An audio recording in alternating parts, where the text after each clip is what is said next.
Yang ketiga, korupsi di era Jokowi telah jauh melampaui korupsi di era-era sebelumnya. Berapa kasus besar?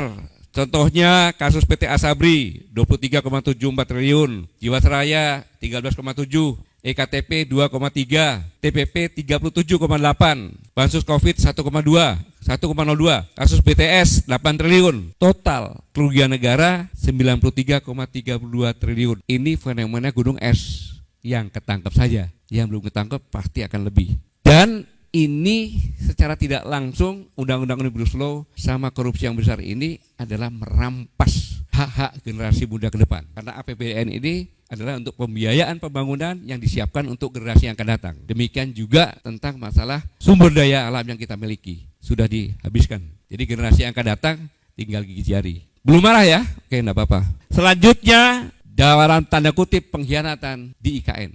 Ini yang membuat lebih marah lagi. Bayangkan, di China, Jokowi menawarkan konsesi 34.000 hektar lahan di IKN kepada Xi Jinping. Dan menurut peraturan pemerintah nomor 12 tahun 2023, konsesi tersebut atau HGU sampai 190 tahun.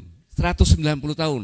Belanda coba 75 tahun HGU-nya, kolonialisme. Serta HGB, hak guna bangunan, dan 160 tahun bagi investor di ibu kota negara. Bayangkan itu. Sedangkan kita di sini cuma 30 tahun sertifikat. Iya kan? Bayangkan. Dan Presiden Jokowi juga minta Cina menyusun detail desain IKN. Untuk apa kita punya arsitek, ya, insinyur, universitas yang ada di kita semuanya? Kenapa nggak distrikin? Dan Xi Jinping dengan Jokowi menandatangani 8 kesepakatan.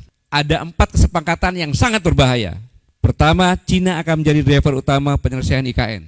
Kedua, kewajiban Indonesia untuk mengajarkan bahasa Cina di sekolah-sekolah. Saya ingatkan bahwa kita ada hubungan diplomasi. Sejarah Singapura, ketika Singapura memutuskan untuk menjadi negara industri, karena dia nggak punya apa di sana, maka Singapura secara diam-diam menawarkan untuk tenaga insinyur dari Cina masuk ke Singapura, karena tidak punya hubungan diplomasi. Akhirnya masuk ke sana. Kemudian diadakan bahasa Cina sebagai bahasa nomor 2, bahasa Singapura. Jadilah sekarang seperti ini. Bahasa induknya tergiris, bahasa Cina yang jadi.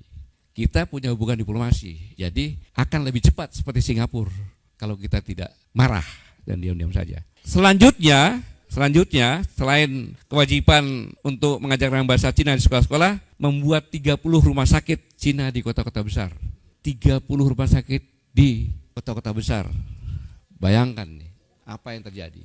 Keempat, yang lebih mengerikan lagi adalah pusat penelitian dan pengembangan bersama antara Indonesia dan China. Kalau namanya sudah pusat penelitian, itu adalah rahasia negara. Kita buka semuanya. Nah, seorang intelektual yang mengetahui ini pasti marah.